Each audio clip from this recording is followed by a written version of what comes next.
Right, I think we should make a start then. Good morning, everyone. My name is Ellie McKinnon. I'm Chief Executive and also a trustee at the Cheviot Trust. I'm going to start our presentations this morning. Just to say that although we've all been using Zoom, I think, or something similar for the last 18 months, this is the first webinar that I have done, so apologies for any glitches that we have along the way. So the purpose of the meeting is part of the formal consultation with employers to provide information and background to the valuation proposals that were set out in the briefing paper that I'm presuming you've all read. I'm joined by our scheme actuary, Peter Black, our scheme lawyer on with profit issues, Jane Collar from ARC Pensions Law, and Ross Nicholson from our investment consultants. And I'm conscious that some of you will have been before and some of you won't, so please bear with us if we go over all ground, but old ground, but it's designed to be accessible to anybody, whether you've been before or not. Because we have done these meetings before, we have tried to cover off all the questions that people generally ask in the presentations. So although there will be a Q&A session, that will be at the end rather than during the presentations, simply because we hope by the end we will have answered most of your questions, and those that we haven't, we'll be then very happy to answer. Okay, so setting off with me, let's see if this works. There we go. So we're going to go through, I'm going to give you a very brief background to Cheviot. Then Jane is going to set out the legal background, which is obviously quite important, and we're conscious we've got lots of pension lawyers on today. So Jane's got is marshalled for lots of technical difficult questions. Peter will then go through the funding, where we were last time, where we are this time, what we're proposing to do. Ross will comment about investment strategy, past and future, and what we're doing to control risks, etc. I'll then just say a few words about employer engagement, and then we will be open to questions.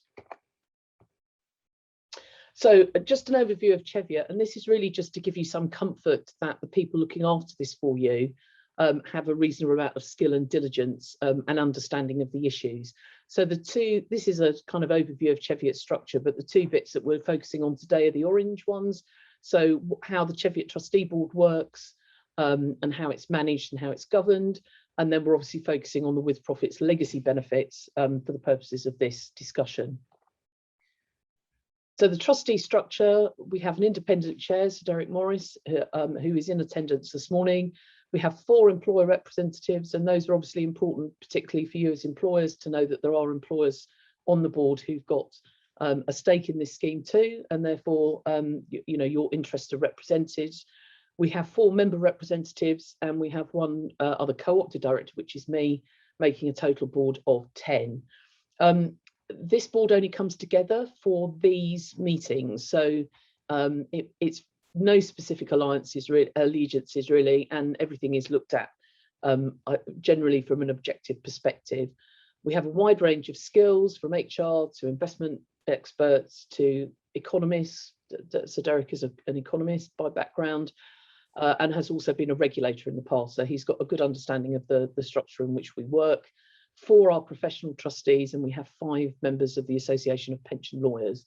And all of those of you who are lawyers will know that means that debates are had at some length when we're looking at legal issues.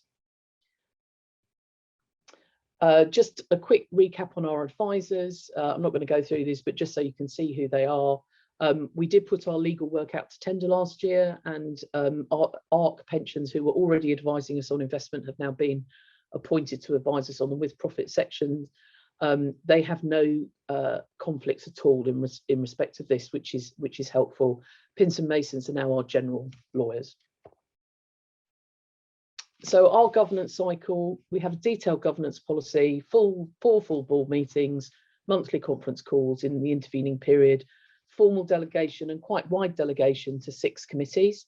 And we do have audit assurance reports, and those of you who are familiar with them will note that we've been early adopters of the new standards that have come in, and the audit assurance reports basically looks at all our internal processes and governance processes and tells us whether we're following the processes that we've set up and policies that we intend to do.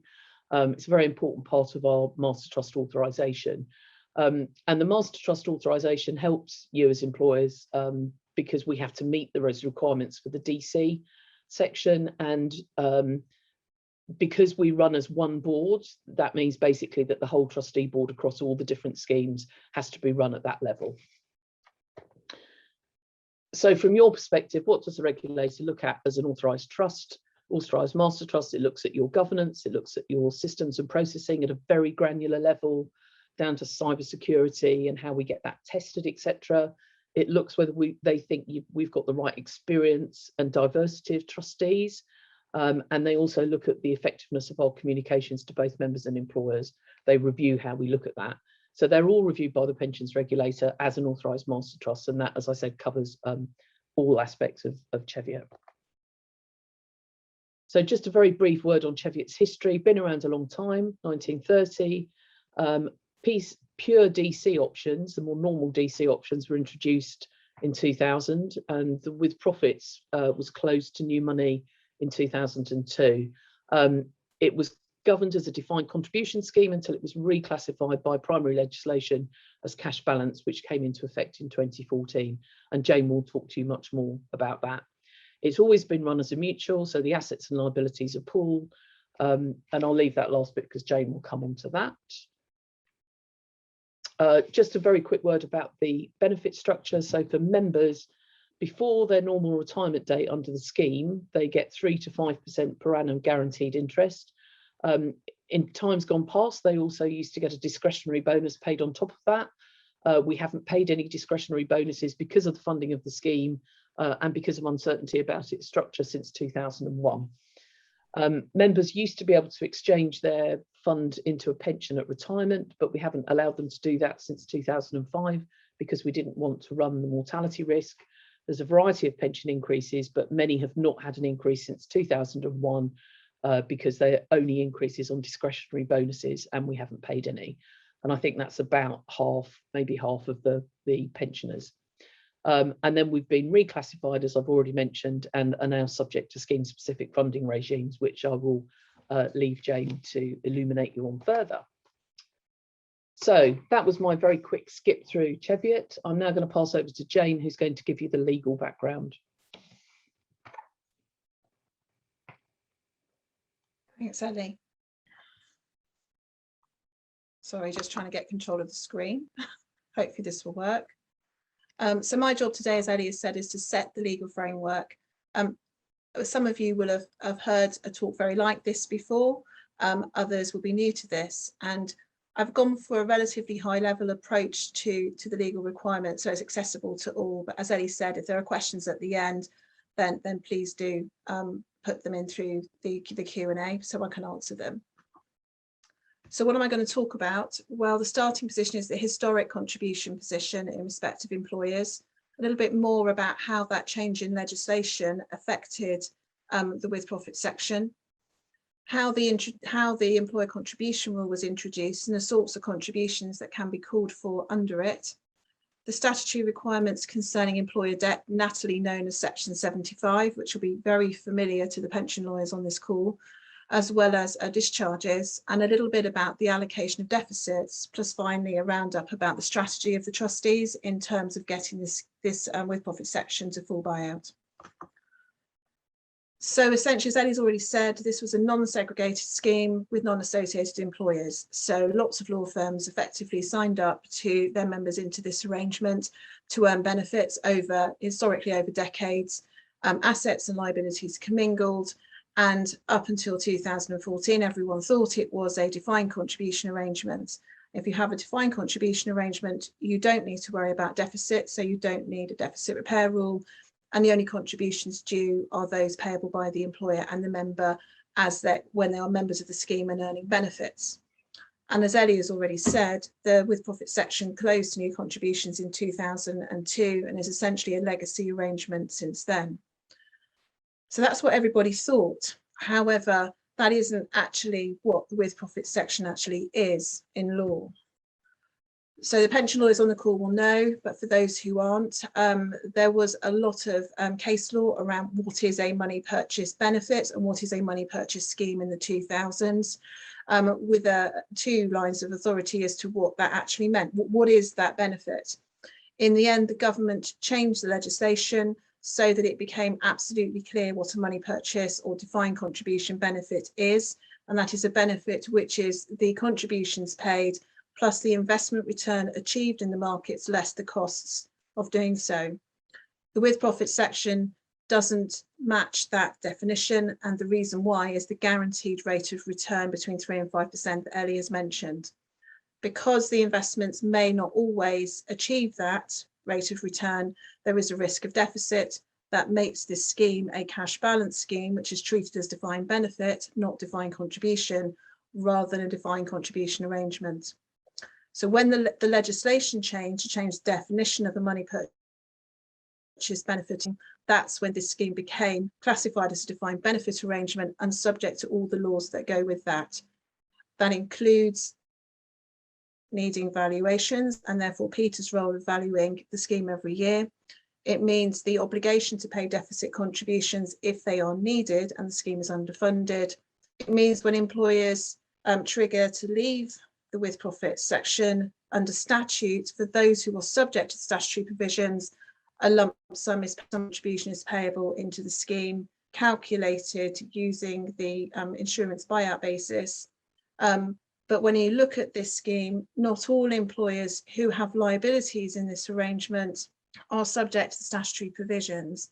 The only ones who are subject to the statute are those who were contributing when it's close to new contributions in 2002. But there are lots of other employers who have built up liabilities in the with profits fund who left before then and are not caught by the statutory provisions. So I think when the law changed, the trustee had to consider what was the best future for the with profit section and what was fair to everyone, because that not all employers are statutory employers in this arrangement caught by the statute, and it wouldn't be fair for only those employers to carry the burden of all of the employers. As a result, the trustee asked for a ruling from the court to add a contribution rule so that all employers with liabilities in the with profits section would be liable to it to pay contributions should they ever be needed. That court order was approved and the rule was added in 2015. The benefit to the with profits section members, but also to the employers, is that although everyone is now responsible to pay deficit repair contributions, it means that it is everyone, not only a small section of the employers, and also all of the employers' covenant can be taken into account when considering the funding of the scheme. And that does make quite a big difference in terms of the amount of risk the trustees can take to fund this scheme using investment returns rather than contributions. So the rule operates by determining who the with profits employers are, and that was done some years ago when it became a defined benefit arrangement. The employer's liabilities were assessed in 2013, so everybody knows what percentage of the liabilities in the with profits section belong to them, are their responsibility, and the trustee has provided each employer with that percentage figure. And the with profit employers are all of the employers who participated in the with profits arrangement, whether that was before 2002 or at 2002.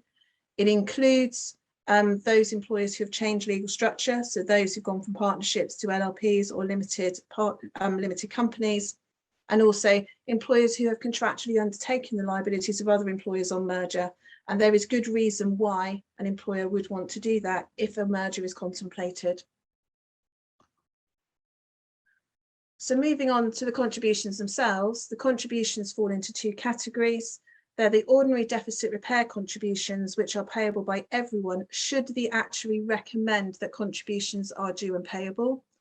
And then additional contributions, which are employer-specific contributions, that only the employer that has triggered those contributions would be paying them. So turning to the ordinary contributions first, they're payable by all with profit members, but only after evaluation if there is a shortfall and only if the actuary so recommends. And since there have been valuations since 2014, there have been no requests and no recommendations for contributions to be paid by any of the employers as ordinary deficit repair contributions. And this includes the current valuation that is being consulted on today. And just for your information, the valuations are every 3 years, so the next one will be in December 2023. So what about the additional contributions? They are employer specific. So if an employer has an event occur in their business, that could trigger an additional contribution to be paid by that employer only into the with profit section. And that trigger might be caused under statute, or it might be caused under the employer contribution rule, or both.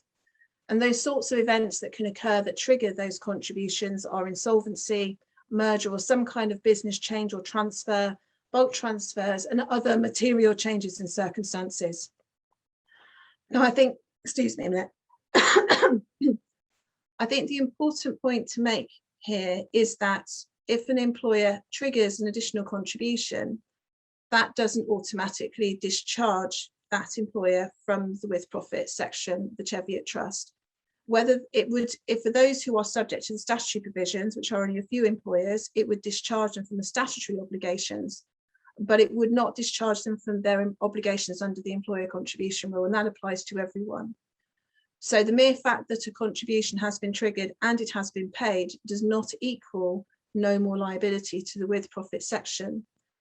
An employer can only be discharged from liability if the trustee has agreed to that, and the trustee's current policy is to not discharge any of the with profits employers, although obviously that policy is always under review, and individual requests for discharge would obviously always be very carefully considered on their merits. So looking a bit more at discharges and section 75 of this employer debt thing that the pension lawyers are very familiar with. I mean, the contribution rule is very similar to that in two pension schemes relating to Merchant Navy. And although the Merchant Navy schemes have very different benefits from the with profits section, the circumstances of those schemes is very similar to the with profits section. Essentially, they're all non-registered employers with an obligation to pay liabilities in respect of historic pension obligations, where the people who are in those arrangements and funding them are all competitors. And so there is no real difference in terms of the overall position in respect of them. And therefore, the contribution rule is applied in relation to all employers. So it's in addition to statute. And as I've already said, discharge needs the trustee's consent. The other point is that even if your last member transfers out or dies, that does not discharge you. You would need the trustee to agree to discharge. Now, you might ask, why doesn't the trustee grant discharges? And I think the key reason is that it's not in the interest of the members or indeed the other employers to discharge employers by allowing them to make contributions to the arrangement. And the reason why is that the trustee is able to take investment risk off the back of the very strong covenant that is provided to the with profit section by all of the employers together. You can't really put a value on that covenant in terms of each individual employer, but were the trustee to allow that covenant to drip away over time, then actually it could destabilize the with profit section and make it harder for the trustee to meet its objective, which is to provide everyone's benefits in full with an insurance company. And let's hope that we're able to achieve that without any employers having to make contributions along the way, or if contributions do become due, they're as small as possible. But it's fair the trustee, as I said, keeps this under constant review because it doesn't want to lock employers in if they don't need to be locked in. But at the moment, there is a view that they are, unless there are exceptional circumstances. And the bar, I think, for the trustees to consider someone exiting would be quite high, but it would be considered on its merits. Deficits are allocated between the employers, and that was done in 2013. So essentially, each employer has a percentage of the liability for which it is responsible for, and it will continue to be responsible for it until either it has been discharged by the trustee or alternatively the with profit section has been terminated. So essentially we've reached the end of the journey plan and we've been successful. So the overall strategy of the trustees: the trustee must by law act in the best interest of the beneficiaries. The trustee does believe it can successfully run off the with profit section using investment returns, but it does need that with profit section covenant to not be destabilized along the way so it can continue to take that risk. It is that strength of covenant of all of the employers combined that allows the trustee to conduct itself in that way, and it is key to the success of that journey So like the picture on the slide is a Jenga tower. The tower works if it doesn't fall. It doesn't fall because you don't allow bricks to be let the wrong bricks out. Here it's important that everyone stays together on this journey so that we get to the end with everyone's benefits paid in full and the all employers discharged at the same time. I think it's now over to Peter. Thank you, Jay. My name is Peter Black. I work for XPS Pensions and I'm the scheme actuary to the with profits section. I'm just going to take you through the actuarial aspects of the consultation that we're undergoing at this moment. I'll just let the moment the control is still not with. Oh, here we are. Yeah. So looking onto this slide, this is just a very basic recap. What is an actuarial valuation? So we model the future income and the outgo streams from the scheme. So we take all the members, we make some assumptions about how they're going to be projected to the forward, and then we look at how many, what investment returns we expect to earn over that period in order to put a number on the liabilities, and we compare that with the assets. So crucially, it's an estimate of the assets that we need to meet the future payments from the scheme. It is only an educated estimate, and we will only ever know the true cost of benefit when the last member dies. So moving on to the next slide, we're looking there, we've got the statutory aspect of what a scheme funding valuation is. As Jane said, we've been subject to the scheme funding regulations since 2014. So those require that you need to have sufficient assets to meet the cost of paying all the benefits. We have a formal valuation every 3 years. This is the occasion of the formal valuation. There was an interim annual update, and you'll know, those of you who've been in previous years, that we also have this meeting to inform you about that. But that isn't a consultation about the valuation, that's more an update on how things are going. We're required to take the assets to the market value. We'll come back later to how those assets are performed, and Russ will cover that in his talk. We're required by legislation to value the benefits with prudent assumptions and review them at each valuation. So we'll cover what the assumptions were last time and what the proposed changes are and why. All the assumptions must be consistent and related to the investment strategy, and indeed we spend a lot of time talking to Ross about those and making sure that they are consistent. Demographic assumptions should reflect the characteristics of the scheme. So the main one there is mortality, but there are other assumptions about when people leave the scheme, etc. The strength of the basis is linked to the covenant of the employers, and this is the crucial point that Jane was making in her talk. Because you've got so many employers together, the covenant is very strong, and under the legislation and the way that the scheme funding regime is regulated by the regulator, that means that you've got a lot more flexibility in how you fund the scheme. If a deficit is revealed, you're required to implement a recovery plan to restore to 100% funding within a particular recovery period. This is likely, this could be based on investment returns, but if the deficit was of a particular size, it would lead to a requirement for employer contributions. We're in a position where in the previous valuations, excuse me, the light goes off from time to time in this room, where we haven't asked, the trustees haven't asked the employers for contributions in the past. And again, that isn't the case now, and we're hoping that we'll navigate the path to buyout without having to do so, but you can never be certain about that. And the point there at the end, there's a new, those of you who are pensions lawyers will know that there's a new regulatory regime about to come into place. We would have expected it to be in place by now, actually, but because of COVID, there's been all sorts of delays to it. But the crucial point there is it introduces a long-term funding objective. Now, this isn't a requirement of legislation yet, but this is something that the trustee has very much borne in mind. And that's one of the main reasons for the proposed change in strategy that I'm going to outline now. Could you just move on to the next slide? Thank you. So here's a sort of basic recap of what we do in evaluation. We're aiming to keep the two sides of this, this balance balanced. So on the left, we've got the current assets, future contributions, which in your case, fortunately, because there isn't a deficit, we can value as zero. And then we just make an allowance for the future returns in conjunction with Ross and his team. And on the other side, we've got the benefit payments. So we work out all the payments that we expect to be made in future, plus the expenses of running the scheme. we discount them back to today's terms with our expected investment returns, and we make sure that they all add up. So what are the important actuarial assumptions? We'll have some of the later slides. We're required to show you the detail, but these are really what are the important assumptions that really drive the result. So the really big one is the discount rate, so what return we expect on the assets. So if we were to expect a larger return on the assets, we'd need to hold less money now. But of course, if we invested in something very risky, we might expect higher investment returns, but then there's a much bigger risk of things not working out in future. So that's the balancing act that the trustees are required to consider. For this scheme, that really is by far the most important assumption. I think it's always the case in any pension scheme that it's a very important assumption, but for the nature of this scheme, it really is the most important one. We talked there, the second one, longevity. Now, this is normally a very important assumption for pension schemes. This is effectively how long your members will live in retirement.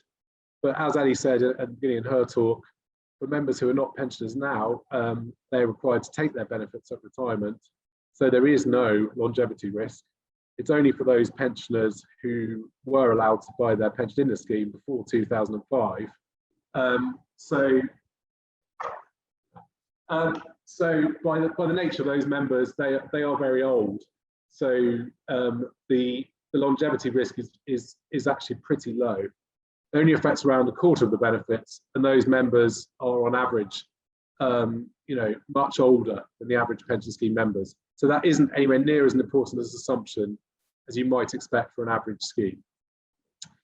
And again, similar comments on the next one, inflation. There are some inflationary benefits, but they only affect a proportion of the pensioners. So it's only 2/3 of the pensioners, which again is only around 2/3 of a quarter of the benefits. So it's a very small level. So there is an inflation risk, but it's pretty minimal. So if we can move the slide on, thank you. So as I said, this is the formal scheme funding valuation. So you're required to look at what we did last time, see if there are any changes required. Indeed, if there is a deficit and there's any shortfall, which we'll come to later, there isn't. So sort of split this presentation into where are we now? So what's the position on the current funding assumptions? That's very similar to the update we gave last year. What's changed and where we're going now? So that's more into the future and the long-term funding objective. And then the final bit is the detail of the assumptions that we put out to the trustees have put out to consultation. So if you can move on slide, and again. So where are we now? So just this is the background. Those of you who are pensions lawyers will be very familiar on how the regime works. But just to spell it out. So the trustee is responsible for setting the assumptions. They're required to take my advice, and then are required to consult with the employers. And it's very much consultation, not agreement in this scheme. So the change in assumptions used for the previous valuation need to be justified by a change of any legal, demographic or economic circumstances. And we'll come back to the reasons for proposed changes later. As I said before, the current assumptions were set at the previous valuation 3 years ago. And in setting those assumptions, the trustees considered the covenant. It's mentioned a couple of times that the covenant is considered to be strong and continues to be so. Looking at the investment strategy, so the current investment strategy has 55% of assets on risk as a target and 45% off risk. It's important to say that that's a target because Ross and his team, in conjunction with the trustees, do look at opportunities, and that mix is changed on a short-term basis as opportunities arise, and Ross no doubt will cover that. The longer-term plan is to reduce the allocation to on-risk assets. So if everything goes well and we get to the stage of buying out with an insurer, you'll want to have no on-risk assets. You want to have everything in low-risk assets that you can transfer directly to the insurer. There's full protection against movements in interest rates and inflation. So those are risks that the trustees do not wish to take. You can hedge them in the markets, and that's part of the strategy. And just a bit about the membership profile. We'll come back to this later. There's a few graphs on just the unusual nature of this scheme compared to other final salary schemes that you may have come across. So we have about 2,500 non-pensioners and 900 pensioners. Those numbers are reducing very rapidly because as people mature, as people get older, they're required to take their their benefits and take them out of the scheme, and the pensioners are all very old. And just in terms of the mortality investigation, there was a mortality investigation carried out at the previous valuation, and that found that the pensioners' life expectancy was expected to be slightly shorter than average for male members and about the same compared to females. So overall, very similar to the sort of average pension scheme population. If you could move on, thank you. So the current scheme funding assumptions are set out here. I just wanted to concentrate really on the discount rate here, because as I said before, that is by far the most important one. All the other ones do make a difference, but they're really minor. Now, the strategy adopted at the last valuation, and indeed the previous valuation, was to go for what's called effectively a self-sufficiency basis. So the idea was that at the point where we expected to reach self-sufficiency, the investments would be de-risked into a very low-risk strategy, and then the scheme would be carried on and run on forever until the last member died, effectively. That's the concept there of self-sufficiency. So we made an assumption that until 31st December 2022, I remember that date because we'll come back to what we're proposing now later, that the investments would allow for some on-risk returns, as we said earlier, not fully on risk, a sort of proportion of on risk that's controlled. And then from 2022, a lower assumption, much lower assumption was assumed, reflecting those sort of self-sufficiency, very cautious assumptions. Now that rate of the on-risk assumptions, it varies by market conditions, and Ross advises us from time to time on what that might be, but you don't really need to know the technical detail. Effectively, there's a level of risk running the scheme, and Ross gives us an appropriate, prudent assumption to measure those with, to take account of in the valuation. Longevity, we just use standard assumptions, same for inflation.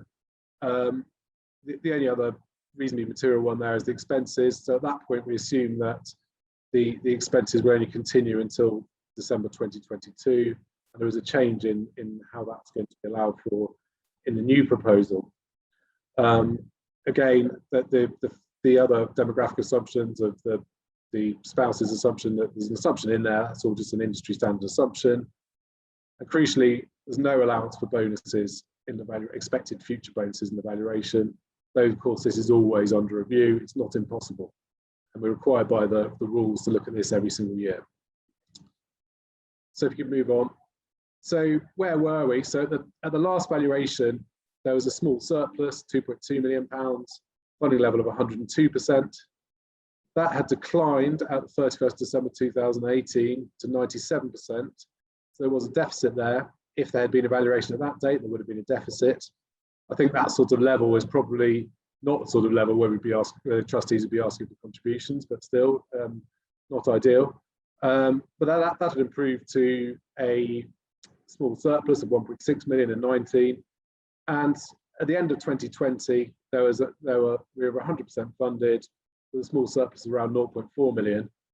I should say there that in the sort of worst point of COVID in March 2020, there was a reasonably significant deficit in place, and the trustees and I and Ross spent a lot of time monitoring this and considering the investment strategy in an attempt, which was successful, to navigate our way to being back to 100% funded by the end of the year in the valuation process. So if you want to move on to the next slide, please. So this is just a little slide of what's changed over the period. So this is from the last time we spoke to you at the end of 2019 results. There was that small surplus of 1.6 million. You can see most of the numbers there are very small, so the risks here are pretty well controlled, and you don't tend to get any really big numbers that affect the volatility significantly. The main ones I wanted to highlight were the second line there. Because the scheme is hedged, you don't get any movements because of interest rates and inflation. If they weren't hedged, you'd get a lot of volatility in that, which is very undesirable given the desire not to come to the employers and ask for contributions. The investment returns was a slight negative over the period. In actual fact, it was significantly negative, as you might expect, in the middle of 2020, but it recovered significantly by the year end. Ross will cover that more in his presentation. But just to give you an update, the trustees do carry out quarterly funding updates. And the last funding update at the end of June, with the funding position on the proposed basis that we're going to come back to later, have gone up to 103%. So that good performance continued well after the year end. So if you can move a slide on. So yeah, the next section is really the path of consultation. So what's changed since the last valuation and where are we going? So looking at the same slide effectively as what we had before for the 17 valuation, the covenant is still considered to be strong. There was an independent review carried out again. Unsurprisingly, with all the employers that are behind the with profits section, as expected, that came out to be strong. There was an investment strategy review carried out in conjunction with the valuation that Ross will no doubt cover later. The membership profile, very similar. The number of non-pensioners and pensioners has gone down reasonably materially since the last valuation and is expected to continue. And we've got some graphs later in the presentation, in fact, immediately, on the unusual nature of this scheme and how that's affected. So if you look on the left-hand side, the two bars we've got here, so the green one is the total value of the non-pensioners, so 68 million there. And the blue one is the value of the pensioners, so that's about 24 million. But the interesting point there is to consider what we've done on the right-hand side of that graph is to split that up into 5-year age bands. So you can see that the green bars there, the non-pensioners, are sort of concentrated in the ages 50 to 55 and 55 to 60. So over time, obviously, all those green bars are going to push up to the right. When the members get to 65, you expect most of them to take them. You do get some members who don't take their benefits and keep them in the scheme and tend to take them later. But you can see that, you know, the scheme has fallen off and will continue to fall off. And the same on the light blue bars of the pensioners. You can see the biggest one there is 80 to 85. So these really are very old pensioners. And hence I describe the longevity risk is, you know, they wouldn't be expected to live as long as a younger pensioner, obviously. And so the longevity risk is a lot less. The scheme will contract quickly. It's around 15% smaller already than it was 3 years ago. So moving on to the next slide. We've then got a projection forward to another 5 years' time. And again, this is a really material contraction over the next 5 years. It's expected to be around a third smaller. So you can see the main benefits there for the non-pensioners are pushed out into that 55 to 60 bracket. Total liabilities have fallen from that 68 million down to about 48. So you've lost a very significant proportion of the deferreds. Pensioners are sort of similar, but the bars are much smaller. So what we had there, the sort of 24 million is about 14. So that just highlights the difference of this scheme compared to any other final salary schemes that you may be familiar with in other parts of your work or that you sponsor as an employer. So moving on. So those of you who were here at the last annual update, we talked about the buyout position in particular, and a proposed move to funding towards buyout. So where are we on the buyout? So we're required to look at an estimate of the cost of insuring the scheme with an insurer as part of the valuation. So it's something we do anyway. But you know, this is something that the trustees want to focus on as the main aim going forwards. So as I said previously, the assumption was that we were going to have a sort of low dependency or self-sufficiency approach. So run on the scheme, but try and minimise the cost of asking for future contributions from the employer. But there was always the risk at any time that contributions might be asked for. But in reality, the longer term plan, and in line with the regulators' requirements on long-term plans, is always going to be to wind up the scheme. That's ultimately the best position for the employers. Wind up the scheme, ensure the benefits of the insurer, and then there really will be no future liability for the employers. So looking at where we were, so back in 2014, the estimated deficit was 25 million. And I think at that point, that's why the sort of self-sufficiency basis was chosen, because that was very remote. It was really a long way off any expectation that that gap might be closed. But by 2017, that had come down materially. A lot of that was to do with significant improvements in pricing for the insurers, and we think this sort of scheme might be quite attractive to insurers because of the low risks. And the estimated deficit was around 10 million. You can see it's fluctuated a bit. It went up to 12 million at 2018. That, you'll remember from the previous slide, that was a time when the funding position wasn't quite so good. Improved again to 7.1 million at the end of 19, and landed at 8.1 million at the valuation date. So if we move on to the next slide, we look at, so you'll see here we've plotted those numbers that I've just run through in the blue numbers, the solid blue numbers on the left of the slide. But what we would expect, so it is of course volatile because the funding position will be volatile, there's still some risk run, but if things went in line with expectations, the trend would be down over time. And it would go nice and linearly. Of course, the reality is it won't, but that's what we expect, is the sort of shaded lines, is that buyout position will improve over time. And if we run the current level of investment risk, so exactly the same level as we are now, so no change in the assumption, but crucially extending the level on risk from 2022 to 2029, and then that means that we have to assume that expenses of running the scheme will continue as well.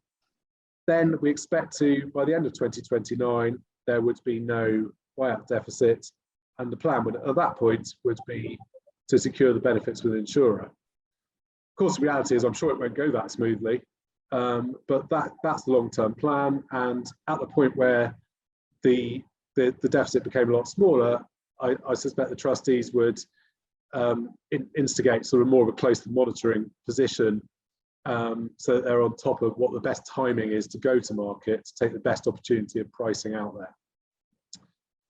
So moving on to the next slide. So this is just in putting that time to buy out in terms of a graphical format.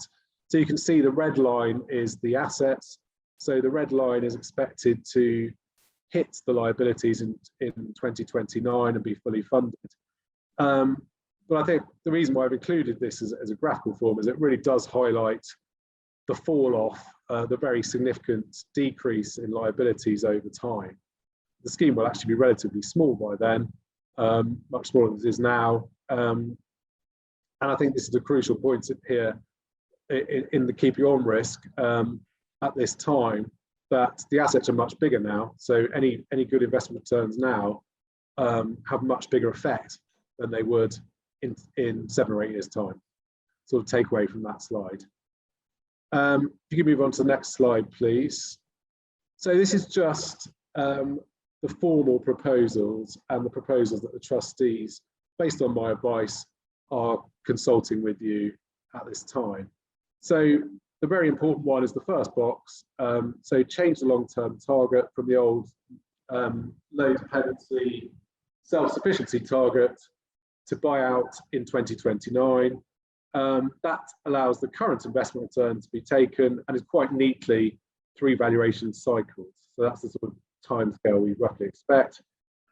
As I said, on a discount rate, so no change at all in the expected investment strategy in terms of the expected returns. There are some expected minor technical changes in terms of how the hedging is carried out. So that's adjusted to a gilts-based rate rather than swaps, but that is really a technical point. The expected return is the same, it's just going to carry on for longer. The expenses, because the scheme was expected to be carried on to run for that period, will need to go on until 2029. As the scheme, as you saw in that last graph, will get much smaller, we expect the running costs to fall in line with the scheme. We need to have a reserve for buyout expenses because there are lots of costs in approaching the market.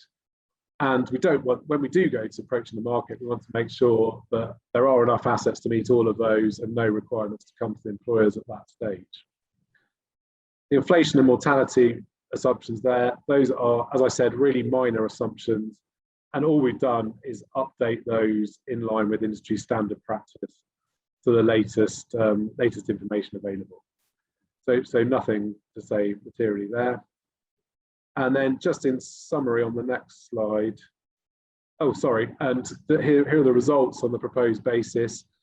So by coincidence, you'll see it's quite a change in the shape of the liabilities, but actually it ends up with exactly the same funding position, small surplus of 0.4 million, a funding level of 100%, so no requirements for contributions from the employers. So just to summarise the presentation, so the scheme is fully funded on the proposed valuation basis. Trustees consulting with you on those changes. In terms of the investment strategy, the hedging assets perform very well and done their job. On-risk assets have done well. As I said, there was a slight loss over 2020, but things have more than picked up for that since. Ross will cover that later. And the long-term plan evolves, which is in line with the way the regulator sees the regulation of scheme, even though we don't have the details yet. I hope to be able to comment on that at next year's funding update. Hopefully those regulations will be out there. I'll be able to comment on how we think exactly this plan aligns with those, but in the absence of any exact details, we think this is in line with how the regulator will see things. The buyout shortfall is expected to reduce over time. So the employer's liability therefore falls as that falls, and we expect to get to fully funded and no more liabilities by the end of 2029. So as Ali said, any questions that come to, or I'm very happy to answer them in the general question and answer session at the end of this, but I think we'll move on now to Ross's session. Thanks, Peter. And yeah, just to introduce myself. So I'm Ross Nicholson. I'm from River Mercantile, and we're the investment advisor to the Cheviot Trust. So we just move on to the next slide to go through the agenda. So what I'm going to talk about today is briefly just remind you what we're trying to do when we build the investment strategy and some of the key characteristics we're looking for from our investments. Secondly, performance, how things have gone over the last 12 months and over the valuation period, as Peter has mentioned.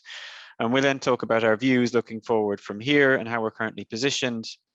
And I'll touch on a couple of other developments that we're looking at on the investment side as well.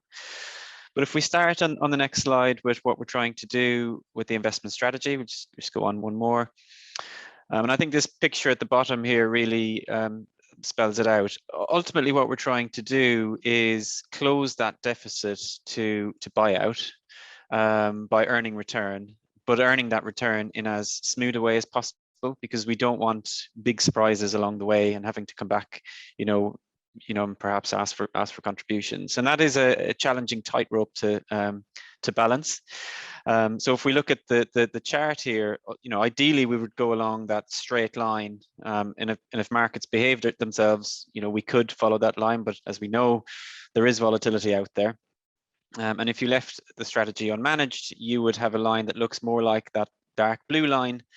So when we're building our investment strategy for you, we're trying to find somewhere between that dark blue line and this gray line in the middle. So taking some risk on, having some volatility, but ultimately in as smooth a way as possible, and earning that return of 2.8% per annum above gilts, as Peter mentioned in his presentation. So on the next slide then, the things we need to think about in terms of risk when we're earning that 2.8% return above gilts. We need to think about asset risk, so falling values of say the equity markets or the credit markets. We manage that by being very diversified in how we put our portfolios together. Secondly and thirdly, interest rate and inflation. I mean, they are key risks that all pension schemes face. Interest rates falling pushes up the value of the liabilities, and if left unmanaged over the last few years, it would have resulted in a more material deficit coming through. So we manage that by hedging. And then finally, we're always thinking about what happens if we move to a completely different economic scenario, where everything that we're used to breaks. And we think about that from a regime change risk. So we're dynamic in how we think about the markets, and we need to react if the economics change.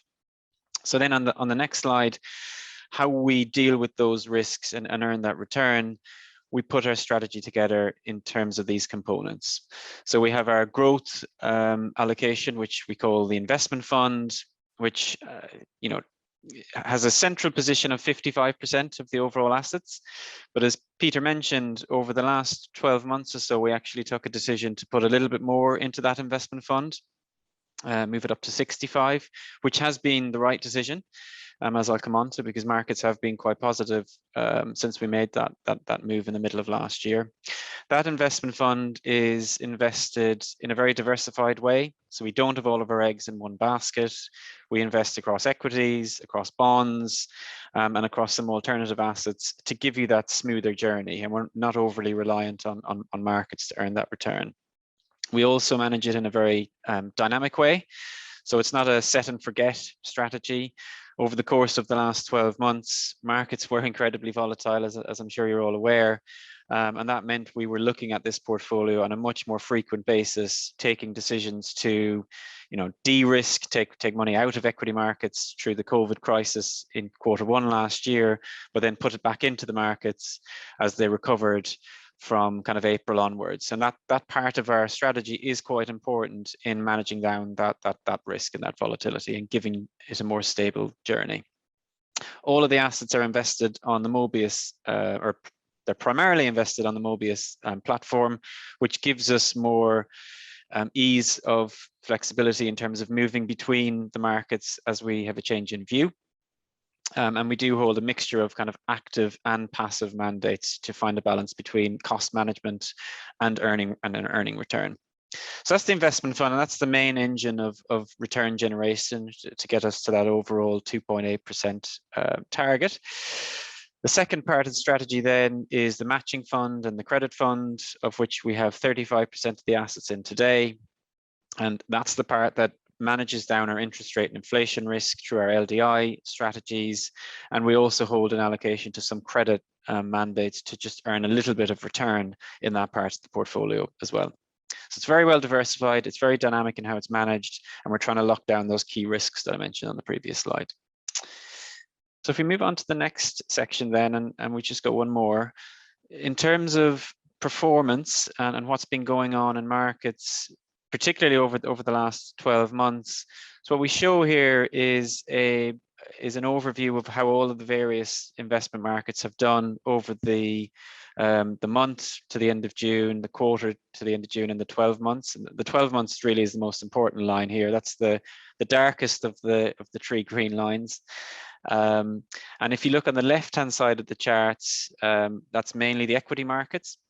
And you can see pretty much across the board, all equity markets had very strong returns since the end of June last year. So that was off the back of a challenging Q1 in 2020, when, through the COVID crisis, they fell.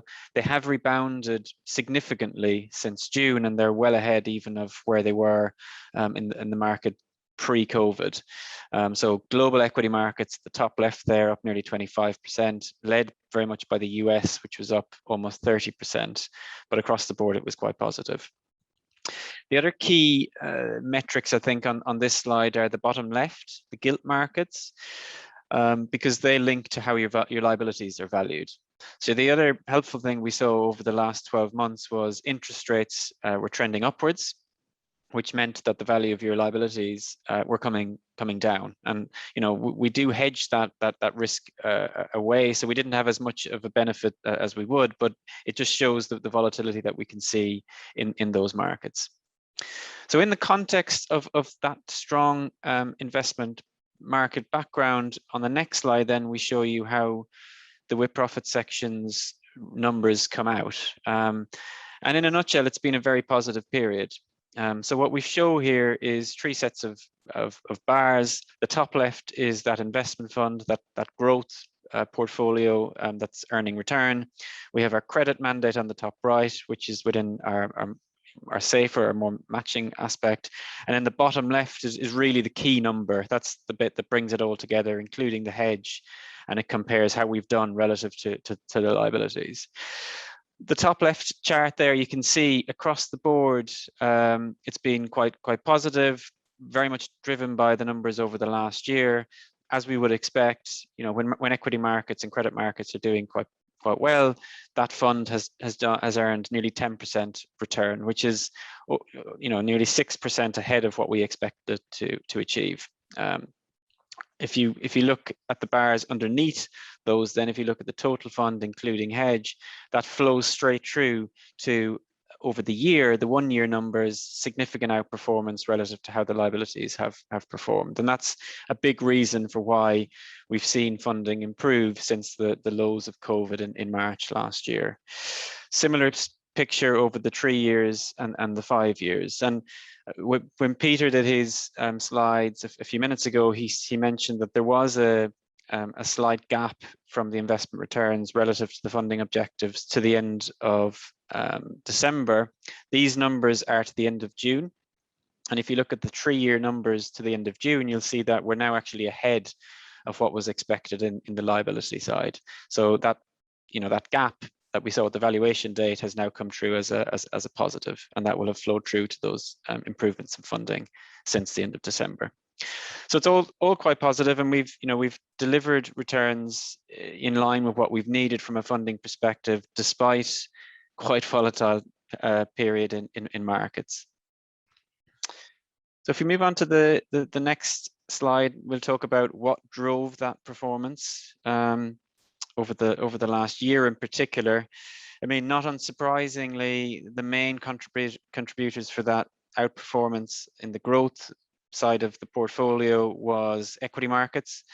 So following a period of a lot of instability in Q1 of last year, where we were defending quite aggressively and we were taking money out of equities and return-seeking bonds, the investment committee of the trust decided to put money back into equities from kind of April-May time of 2020, and that was a big reason for those positive numbers on the investment fund in that 12-month period from June to June. So equities and return-seeking bonds were very positive. As well as that, the asset allocation decision making. So had we just left our equity allocation underweight and not put it back into the markets, the returns wouldn't have been as strong as they were. So that more active approach to allocating between assets was very positive. And then finally, liability hedging again was really important from a risk management point of view. If we didn't have liability hedging in place over the last 3 to 5 years in particular, the deficit would be certainly a lot bigger than it is today. In terms of things that we could have done better, sometimes you always, it's important to focus on that as well. Arguably, in an environment where equities were up 25, 30% in some places, had we had more money in those markets, the returns would have been even better. But again, it comes back to this challenge of earning return without taking too much risk in the portfolio. And so we're trying to find the right balance between, going for returns while they're out there, but being aware of the risks if it doesn't go your way. So, we're comfortable with the allocations that we had, but in hindsight, had we had more, the numbers would have been even better. So if we just go on to the last couple of slides then, just in terms of where we are today. I mean, it has been a good run. Markets have been supported by primarily the very expansionary monetary policy that we've seen from governments across the board, really, in response to the COVID crisis, where interest rates have been quite low. There has been money printing, and there's been a lot of fiscal and monetary stimulus, which has been very supportive of equity markets in particular. We also had, the successful rollout of the vaccine across most developed markets, which again was a big reason for why the US, the UK, and the European markets have done well. And given we've had that run, I guess the key question is, what are we expecting now looking forward? In a nutshell, our view in the short term remains positive. So we still do have supportive monetary and fiscal policy. We still do have the tailwind that we've had from the successful vaccine rollout, which is supportive of equity markets. But we're nowhere near as positive as we were, say, coming into the start of this year or towards the back end of last year. So if we look at what we've started to do within the portfolios, we have started to take a little bit of profit, started to trim down some of those equity positions that we put in place. And we do expect that, next year may be a more challenging year for equity markets because we won't have that tailwind of the vaccine rollout behind us anymore, and central banks will start to tighten policies. I mean, the US Fed has already given guidance that they will start to kind of taper and taper back the quantitative easing programs that they've been putting in place. So we're getting ready for that, taking risk while we can and while the returns are there, but planning to defend towards the back end of the year coming into next year. That's what we're doing within the growth portfolio. In terms of LDI and the management of interest rate and inflation risk, continue to believe in fully locking down those risks, given how well funded you are and how close we are to buyout. It doesn't make sense to reduce hedging and take on those major risks that could blow us off course. And then finally, on the next slide, just a couple of other developments. I mentioned that over the course of the last 12 months, we moved from a 55% to a 65% allocation to growth assets, which has worked well and been supportive of the funding position. We continue to keep that under review, but for now, it's being retained, given that need for return to get to buyout. Second thing we're looking at the moment is, Peter mentioned earlier on that this pension scheme is maturing very quickly, and there is a growing need for cash as those non-pensioner members get to retirement and need to take their benefits. So we're planning to introduce this cash flow matching component of the strategy that will give us access to more regular income. And that's something we plan to get in place over the next 6 months or so. And then finally, ESG. I mean, ESG is a major theme from the pensions regulator, and there's a lot more requirements on trustees in terms of how they take ESG and climate risk into consideration in investing the assets.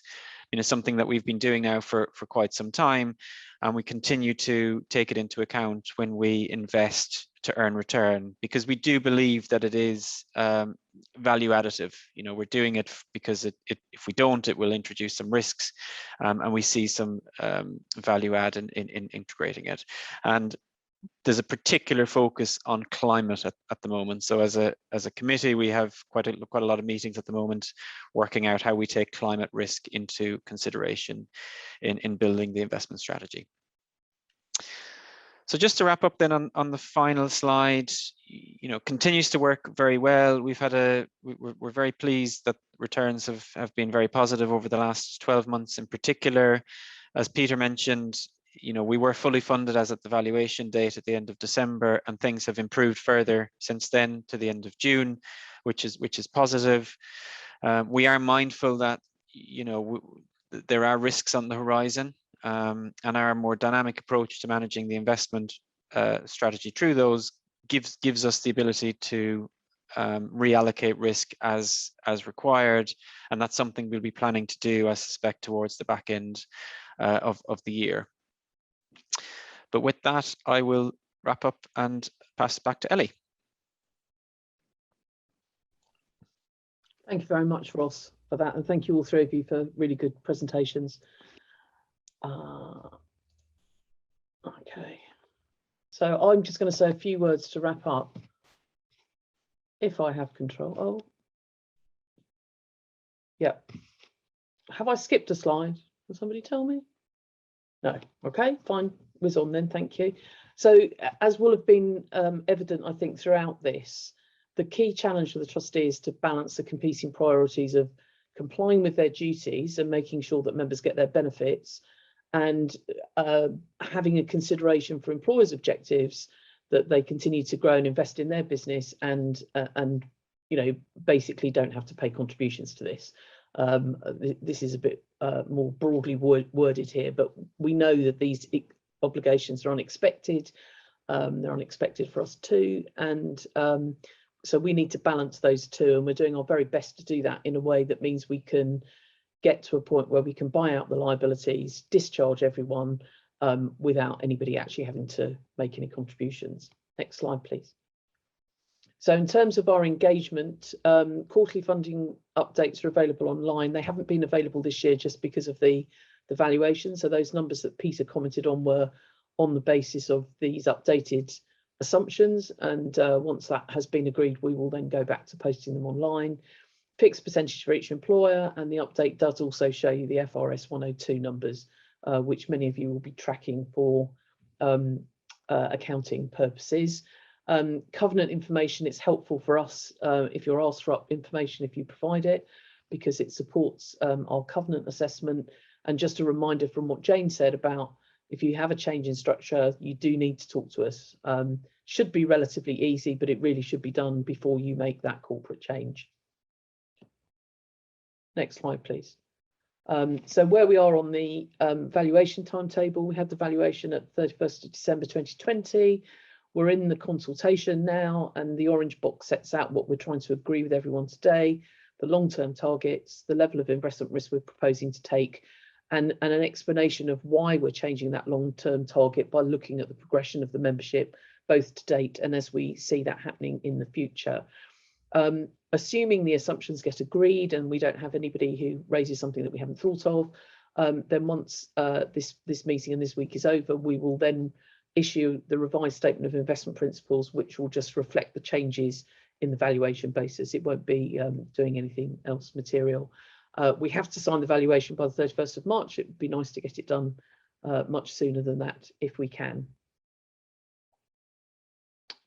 Okay, so just a couple of sort of summing up comments, I think, really, before we get on to questions. One, it's always interesting to have somebody new looking at these things, and I think Jane's Jenga illustration, it's made me think I've been dealing with this scheme for however many years, and I've never thought of it like that. But I do think that's a really good way of expressing why the trustee is very reluctant to discharge anybody, because we do need to keep all those blocks in place to support our covenants. Thanks also to Peter for literally keeping the lights on. Very entertaining that was too. And Ross, I think it's just worth saying that last year was a most incredible year in terms of investment. So we normally have quarterly investment meetings, and last year we held 25 investment meetings, and we were meeting once or twice a week during those awful months of March and April. And in particular, in relation to this scheme, we were looking at, when we were putting that equity back on, we were looking at how we could do it by and also protect the downside. Because we could, if you've got a longer term horizon and we weren't in this situation, you might have been able to take a bit more risk. But it was really important for us to come up with something that gave us that return, but also protected the downside. And I think, you know, 25 meetings in a year is certainly exceptional as far as I'm concerned. We all knew each other really well by the end of it, but it was I think it's just illustrative of the lengths that the trustee went to, the investment committee in particular, to come up with the right investment strategy for that very difficult period. Okay, right, so questions. If you'd like to submit your questions via the Q&A button on your screen, I think that's how it works.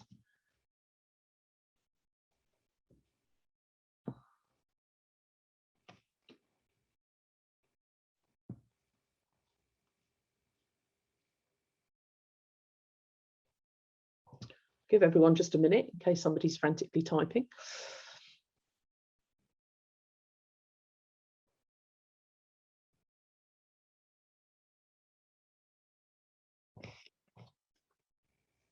Okay.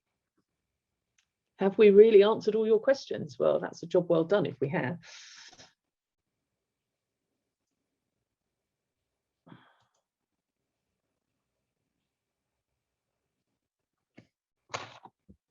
Okay, well, in which case I shall take silence as we've covered everything. If you do get any questions, oh no, one question, hang on a second.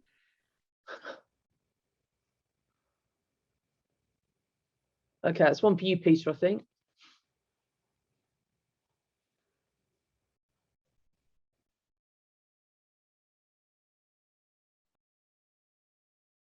You're on mute. Sorry, so the question is, what's the rationale for adopting a formal buyout target rather than retaining current self-sufficiency? Well, so if you retain the current self-sufficiency, then the idea of that is the scheme could just run on forever, well, until the last member dies.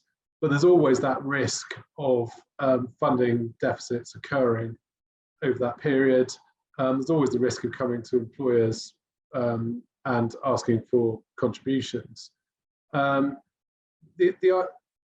ultimately, you know, could you run the scheme till the last member dies? Well, really, probably can't, because the expenses, you know, when you've got a tiny scheme, just don't justify it. So the reality is, even if you've got a theoretical target of self-sufficiency, really, you'd be aiming to buy it out at some point. So it's just really adopting that as a formal measure. That's when the employer's liabilities would be extinguished. It seems like a sensible target.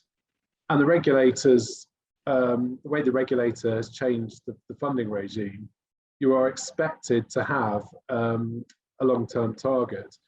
Now, this scheme, because it's, you know, the average time for paying the benefits, I said, is only about 7 years, you're already at what they would call sufficient maturity. So I think really it's not clear the regulatory regime would work, but I think really this is the only thing that sensibly fits into the new regulations as well. But it does make absolutely logical sense as well in terms of the way this scheme is going. You saw that it gets very small over time. You'd really want to secure that buyout before the scheme becomes very small. There's no opportunity to earn any more investment returns on a tiny amount of money, and you would be going to the employers if things didn't go well. So you want to get there before that period. Okay, we have one further question from Jeremy Weeks. If you don't hit the buyout target in, say, 7 to 10 years, is it then likely that you will be unable to do so at all, given the lower fund size? I think that's a really sensible question, and potentially the answer is yes. We would, well, is no, we wouldn't be able to meet the buyout target, but it depends really how close we are to it. And if we were then in the situation where we had to say to people, well, if you make a small contribution now, we will be able to buy out, that the level of deficit and the level of scheme as a whole will be so much less material than it is now. It would be kind of minimising the level of contributions that would be required. I don't know whether Ross or Peter wants to add to that. Yeah, no, I think that's a very good summary. I was just going to say, you know, if things continue to go well as they are at the moment, you might have the opposite not problem, a very nice situation to have where you're considering, should we bank some of that, take less risk and keep the target the same, or try and get there quicker? I think that could be a problem for the trustees, but I think you're right. It could be tricky if we don't reach there in, say, 10 years. It might be very difficult. And Yeah, I think that. Go for it. Sorry, Ross. Go. No, I was going to. No, I agree. I mean, I don't know that there is a final question there, which you've kind of answered there, Peter. But if we do have a really good run with investment returns in the short term and we're ahead of plan, it will give us opportunities to consider taking some risk back out of the scheme and reduce volatility and get an even more stable journey than we've already than we've seen so far.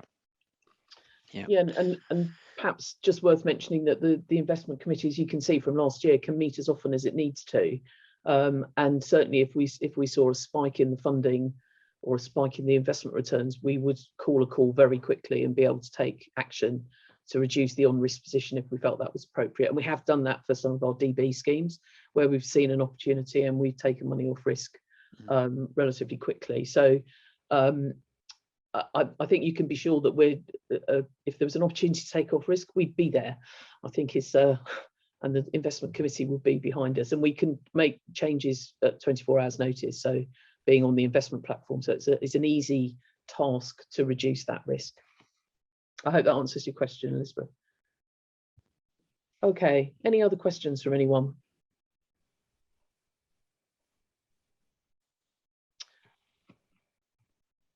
I'm going to assume not then, in which case, thank you all very much for attending. If you do have any questions that occur to you afterwards, please do ping my team an email, and whoever is relevant amongst us will respond to you. But otherwise, thank you very much for taking the time to attend. And we'll close it there. Thanks all. Thank you very much.